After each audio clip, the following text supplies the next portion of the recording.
sa Panginoon, sa pag-iingat sa bawat isa sa atin. Salamat sa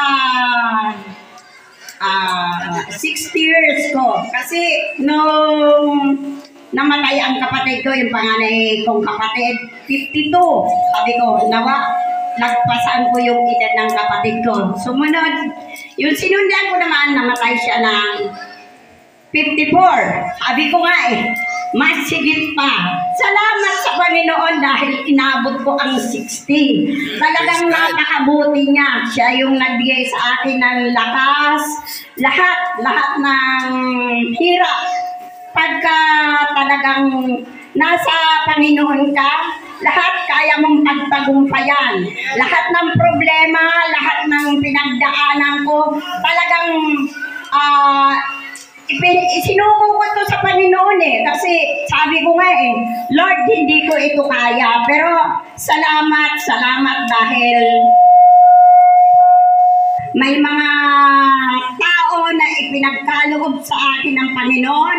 Unang-una si Bishop, si Pastor Donnie, si Pastor Rigo, sila Kuya Ed, Kuya Ali, maging si Kuya Aga, sila Kuya Boray, lahat ng pag-ibig. Talagang umaapaw ang pag-ibig. Talagang the best ang pag-ibig na napuntahan namin. Bukod sa pagkalinga nila, andun yung nakita ko kung gaano sila mapagmahal bilang magkakapatid sa Panginoon. Talagang hindi ako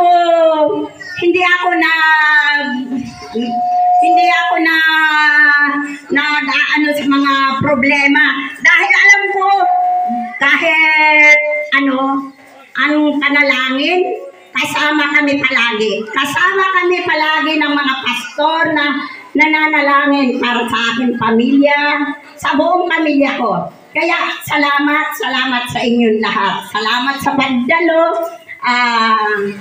Kayo po ay lubos kong pinasasalamatan. Kaya lahat ng papurit pasasalamat sa Panginoon lamang.